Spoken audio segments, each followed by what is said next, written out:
Halo semuanya, selamat datang di channel aku di mana kita ngomongin buku. So just go right ahead and let's get cozy.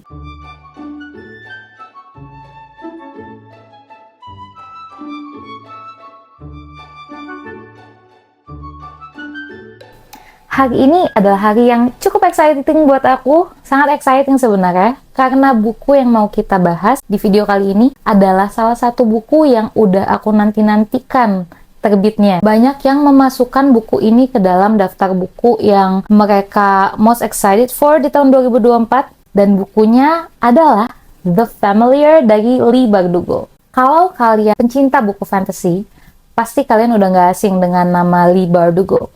Dia adalah penulis dari Grishaverse atau kalian ingat Shadow and Bones series yang cukup populer di Indonesia maupun di internasional. Bahkan dari Desember saat aku tahu buku ini bakal rilis, aku juga udah bertekad pasti akan langsung beli kalau dia masuk Indonesia.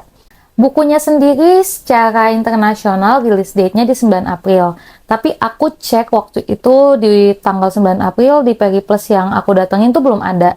Jadi aku cek official store-nya Periplus di salah satu e-commerce yang aku sering beli. Cek berkala, belum masuk-masuk juga tuh buku Leigh Bardugo di tanggal belasan April. Tanggal 21 April aku main-main ke Grand Indonesia. Dan untungnya di Periplus itu sudah masuk The Familiar-nya Leigh Bardugo. Aku pilih-pilih mau yang paperback atau hardcover. Tapi setelah lihat hardcovernya itu warna hitam, dia straight edges, aku langsung pilih hardcover aja karena biar gak gampang kotor. Jadi langsung kita menuju ke kasir buat bayar.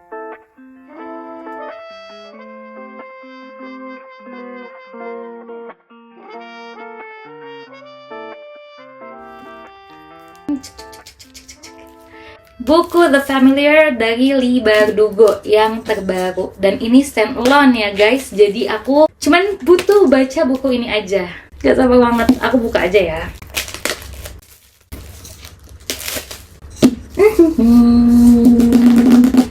Excited banget. Ya ampun, oke, anak kecil dapat mainan baru. Dia kan ada 2 edisi di Periplus ya. Dia ada yang hardcover sama ada yang paperback. Dan aku pilih yang hardcover karena bedanya tuh nggak begitu jauh, 100.000. Kalau nggak salah ini aku kemarin beli 428.000, sedangkan kalau untuk yang paperbacknya kamu bisa dapat di Periplus tuh 320.000. Untuk hardcovernya sendiri, dia tuh yang ada sleeve-nya gini, jadi nggak nyatu. Bagus deh.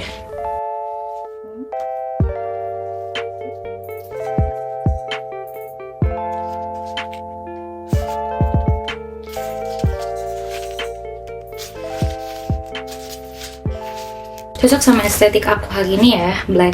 Jadi nggak cepet kotor ya buku kayak gini. Tada, ini bukunya. Aku dapat yang hardcover.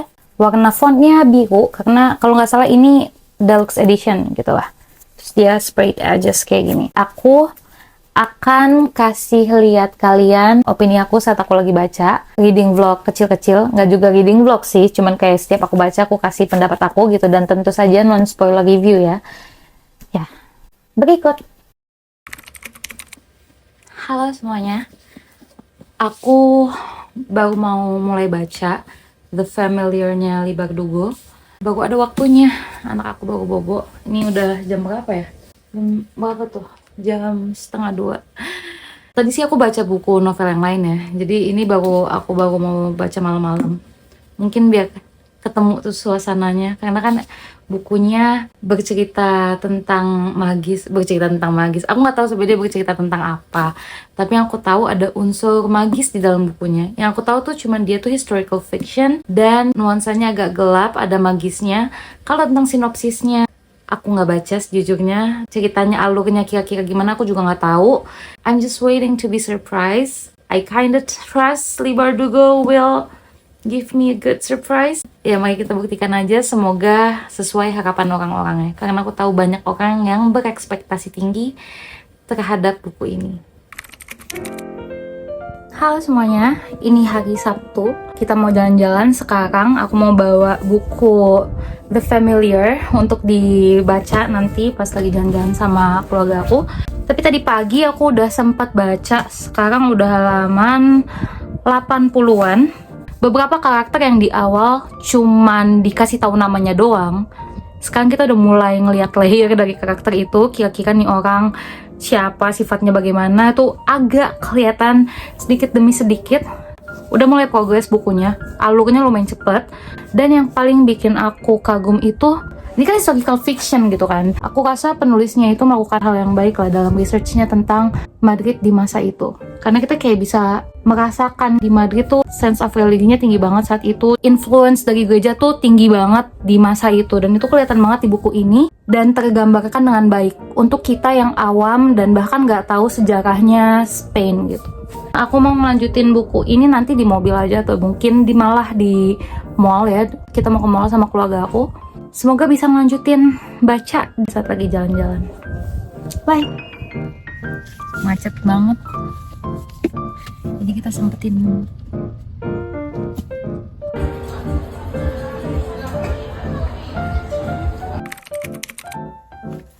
Halo. Aku udah hampir setengah dari bukunya dan I wanna check in with you guys. Lumayan dark, lumayan mengagetkan aku. Maksudnya aku tahu kalau nuansanya itu dark, gothic gitu. Cuman maksudnya ada part-part yang cukup eksplisit, cukup graphic tentang violent. Aku lumayan kaget gitu, karena aku membayangkan kalau itu dibuat ke dalam sebuah movie, itu pasti bagian itu lumayan menyeramkan. Jadi I thought you should know kalau misalnya kalian di bawah umur atau kalian gak suka penggambaran yang terlalu eksplisit dalam hal kekerasan, mungkin bisa pikir-pikir ulang tentang buku ini. Tapi kalau itu bukan masalah buat kalian, kayak buat aku itu bukan masalah, karena memang part itu juga cukup penting buat plotnya. Jadi bukan cuman kayak asal gore atau throughout the book bersimbah darah tuh nggak juga kayak gitu. Jadi kalau buat aku itu sesuatu yang malah membuat exciting, karena nggak berlebihan, nggak terus-terus ada. Dan surprisingly, hal lain yang menarik di buku ini buat aku personally adalah drama antara ketiga wanita yang ada di buku ini, yaitu Luzia, tokoh utama kita, terus Walid, tantenya, dan Valentina, majikannya Luzia. Buat alur ceritanya sendiri, aku pribadi sih really into the storyline still. Biasanya kan ada tuh buku-buku yang awalnya menarik, tapi kemudian dia pacingnya tuh rada aneh gitu, antara kecepatan atau kelambatan dan membuat kita bosan atau gimana. Tapi ini enggak, dari awal aku udah tertarik sama directionnya, bakalan di paragraf awal sampai sejauh ini gak ada part yang kayak ngebuat aku kayak bosen sama sekali. Semoga it will stay that way until the end, atau mungkin malah semakin bagus ya. Mungkin akan ada plot twist pasti sih, aku ya belum setengah ya kan. I cannot wait to continue, so bye. Hai, tadi aku bacain ini udah tinggal segini nih, udah halaman 300. Kayak besok bisa udah selesai. Hai semuanya, aku baru banget selesai baca ini. Udah kembali ke sleeve-nya karena aku udah selesai baca dan oh my god, I really like it. I really like it. Menurut aku dari page pertama sampai ending itu benar-benar satisfying, benar-benar wrap it up nicely. Seneng banget. Dan jujur aku lumayan ngebut buat ukuran aku ya. Aku lumayan ngebut bacanya. Kemarin aku record ke kalian kan. Sekarang ini siang-siang aku udah selesai baca.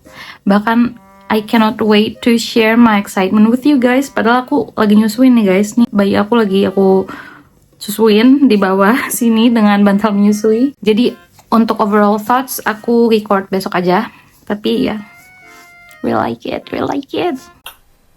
So, yes, I love this book that much. I can say I really love it.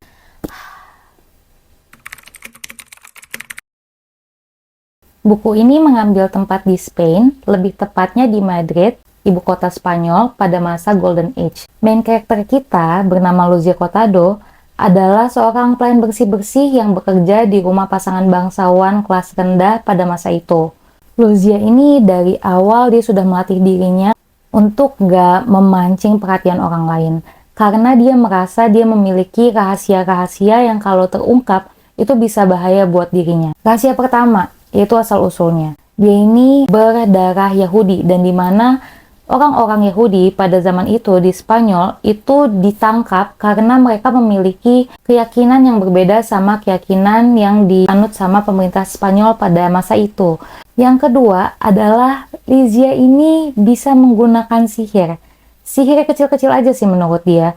Cuman menambahkan bahan makanan kalau dia lagi pulang dari pasar, atau membuka pintu yang kuncinya hilang. Pokoknya hal-hal yang membantu pekerjaan rumahnya. Tetapi hal-hal kecil ini itu bisa menjadi sangat bahaya kalau diketahui banyak orang, karena banyak mata-mata pada saat itu yang memang memburu orang-orang yang dianggap bidat atau sesat, ataupun mempraktikkan ilmu hitam. Dia kan nggak tahu powernya dia ini datang dari mana. Jadi dia menyembunyikan segala kesempatan yang bisa membuat dia ditangkap ataupun mendatangkan musibah buat dia. Nah, keluarga atau pasangan tempat Luzia bekerja ini juga bukan bangsawan yang kaya, karena di bangsawan ini kan juga ada tingkat-tingkatannya. Biasanya dinilai mungkin dari harta atau dari koneksinya ke orang-orang yang powerful, atau sebagaimana luas dia punya jaringan society gitu. Sedangkan Don Marius dan Valentina atau pasangan yang mempekerjakan Luzia nggak begitu dianggap lah gitu sama orang-orang di sekitar mereka. Secara harta pun mereka sedang berkesusahan.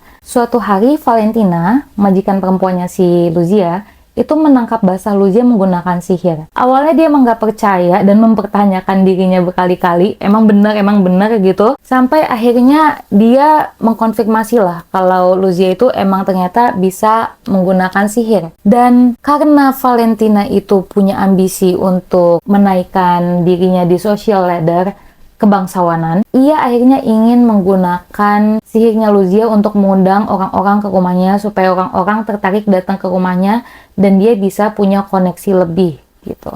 Hal ini adalah hal yang sebenarnya sangat-sangat berbahaya, bukan cuma buat Luzia, tapi buat Valentina juga. Karena kalau misalnya ada orang yang beranggapan kalau yang dilakukan Luzia itu adalah ilmu hitam, yang kemudian bisa ditangkap itu bukan cuma Luzia doang, tapi Valentina juga. Singkat cerita, Valentina dan Don Marius itu terbutakan sama ambisi mereka.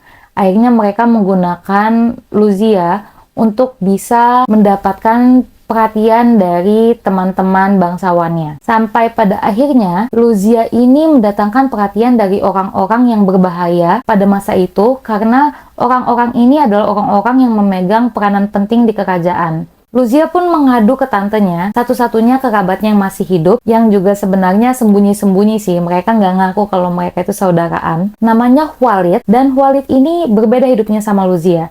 Kalau Luzia ini bekerja sebagai pelayan, Walid ini adalah selir dari seseorang yang sangat powerful pada masa itu bernama Victor. Victor itu dikenal sebagai seorang yang sangat beruntung.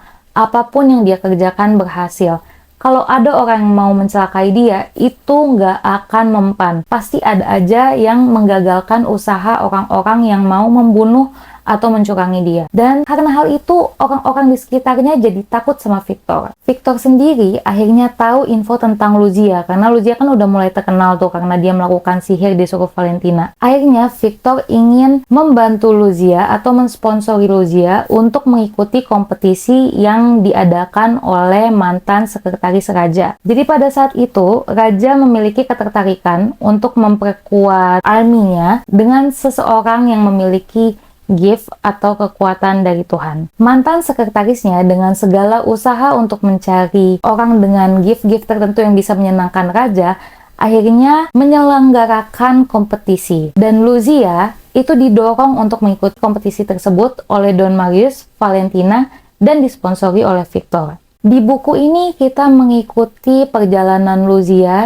di mana dia yang awalnya cuma seorang pelayan bersih-bersih, kemudian bisa sampai di posisi yang dekat dengan kerajaan. Dia punya banyak kenalan orang-orang yang powerful, dia mau dijatuhkan sama banyak orang karena orang-orang mulai khawatir dengan kekuatannya, dan dia pun mulai melihat dirinya sebagai sesuatu yang deserve more, always deserve more. Dia mulai terbuai dengan gelimang di sekitarnya dan menemukan ketamakan di dirinya itu makin tidak terkontrol. Sebenarnya memang itu isu yang ingin dibawa di buku ini, bahwa sihir, magis, makhluk supernatural itu kalah serem sama Ambisi dan Ketamakan Manusia.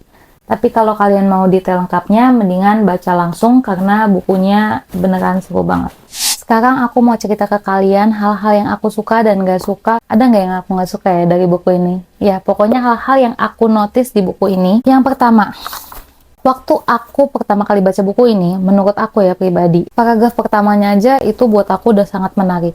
Dia bisa ngasih direction ke ceritanya, dia bisa bikin aku bener-bener intrigue gitu. Aku lanjut baca itu sampai kalau nggak salah 5 chapter, dan buat aku itu udah cukup banyak ya dari pembukanya aja. Jadi pembukanya itu simple, mengarahkan cerita dengan baik, nggak terlalu direct, jadi sebenarnya dia cukup nuance, dan tidak juga terlalu overly puitis, tapi bisa membuat kita itu benar-benar tertarik untuk baca lebih lanjut gitu. Kemudian yang kedua, itu adalah pemilihan karakter-karakternya. Menurut aku unik banget ya, tokoh utamanya itu ART gitu. Sekalian, pesuruh, pelayan rumah. Jarang kan ada kayaknya ya buku yang tokoh utamanya aja tuh pelayan. Dan di sini kan ada romantic subplot ya. Dan love interest-nya itu juga adalah seorang servant. Walaupun tidak seperti Luzia ya, dia tidak bersih-bersih kayak Luzia, tapi in a way dia adalah seorang servant kepada orang yang powerful, walaupun dia immortal being, walaupun dia punya kekuatan magis yang mungkin buat orang sangat-sangat besar, dia tidak bisa mati gitu,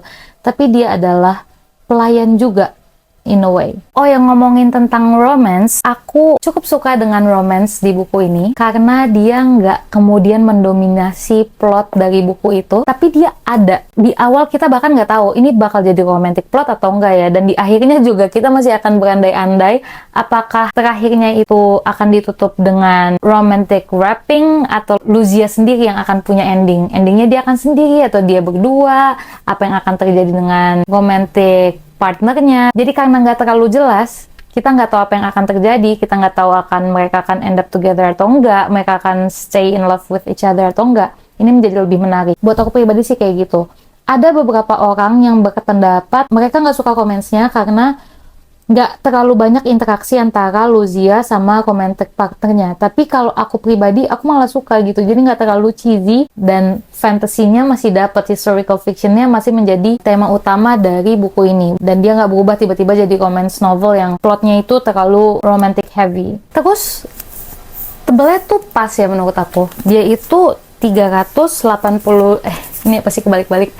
Dia itu 385 halaman, at least di edisi yang ini. Jadi menurut aku nggak terlalu panjang dan nggak terlalu pendek. Dan di dalam hampir 400 halaman itu, bukunya bener-bener wrappingnya bagus. Nggak ada plot-plot yang tidak terjawab, kalau menurut aku pribadi. Dengan buku yang nggak panjang-panjang banget, yang nggak tebel-tebel banget, dan dia stand alone, ceritanya itu concise gitu, pas. Terus aku juga suka sama nuansa yang dibawa di buku ini. Nuansanya itu benar-benar gelap, benar-benar mewah, gothic, misteri. Baju-bajunya itu dijelaskan dengan detail. Jadi kita bisa membayangkan baju yang mereka pakai, all the silk, all the gold, all the silver yang mereka pakai. Itu kita bisa bayangin, dan begitu mewahnya kita berasa ada di dalam dunia Spain pada Golden Age, di dunia bangsawan pada masa itu. Tapi bukan cuma nuansa yang dibawa sama buku ini, sebenarnya yang dikritisi itu juga jelas. Buku ini menunjukkan bagaimana manusia yang sangat terobsesi untuk menjadi suci, itu kemudian gak ragu untuk menjadi kejam untuk menjaga kesuciannya. Itu kan hal-hal yang sangat bertolak belakang dan aneh. Benar-benar terlihat di sini kalau ambisi dan keserakahan manusia itu bahkan lebih seram dari ilmu sihir. Dan hal favorit aku tentang buku ini adalah porsi penceritaan side karakternya itu benar-benar di-develop dengan baik. Bahkan favorite karakter aku itu side karakternya yang di awal digambarkan dengan jahat, tapi character development-nya itu sungguh baik. Kemudian kamu bisa melihat sisi-sisi dia yang lain, kenapa dia punya sifat tersebut, bagaimana dia berubah, dan sebagainya macam. Bukan cuman satu side character yang development-nya bagus, semuanya itu detailnya itu bagus. Ada yang memang dia berubah karakter, kemudian menjadi lebih baik. Ada yang kekejamannya tetap sampai akhir, tapi juga diceritakan dengan baik. Intinya, penceritaan side karakternya itu matang, dan itu aku suka banget dari buku ini. So, dari aku sendiri, buku ini ratingnya a strong 4.5, 4,5 bintang dari 5. karena bukunya benar-benar membawa aku tenggelam ke dalam ceritanya, dimana dia juga nggak terlalu tebal, tapi kita bisa benar-benar mengimajinasikan nuansa yang mau dibawa buku ini. Terus bukunya punya kritik juga terhadap society pada zaman itu, jadi menurut aku dia deserve a higher rank. Yang aku rekomen buat baca buku ini adalah orang-orang yang suka sama tema-tema yang gelap, dark romance, historical fiction, witchy stuff, gothic. Kalau kalian suka semua hal itu, pasti kalian bakal suka banget sama The Familiar-nya Leigh Bardugo. Yang aku nggak rekomen untuk baca buku ini adalah orang-orang yang sensitif tentang konsep-konsep ketuhanan, nggak mau kalau ketuhanan itu disinggung bahkan dalam buku fiksi, atau sensitif terhadap black magic atau ilmu sihir, atau konsep-konsep yang menyerang agama dan religi. Mungkin kalian nggak cocok dengan buku ini, atau kalian kalau menonton review buku ini karena buku ini mau dibaca sama anak kalian, yaitu mungkin hal-hal yang bisa menjadi pertimbangan gitu. Tapi tetap ya, buat semua yang mau baca, buku ini banyak membahas tentang agama dan politik. Jadi, kalian tetap harus membaca buku ini dengan pikiran yang terbuka. Anggaplah buku ini menjadi source of entertainment, karena memang dia kan buku fiksi juga ya, jadi nggak usah dibawa serius-serius amat sih menurut aku. Jadi gimana? Kalian tertarik nggak buat baca The Familiar-nya Leigh Bardugo ini? Please komen di bawah kalau kalian udah pernah baca. Mungkin kalian juga bisa share tentang pendapat kalian tentang buku ini. Atau kalau misalnya ada buku lain yang menurut kalian aku bakal suka dan kalian mau aku review, boleh juga di komen dan kasih aku rekomendasi kalian. Thank you buat kalian yang udah nonton sampai akhir video. Kalian keren banget. Can't wait to meet you guys in the next videos. Bye-bye!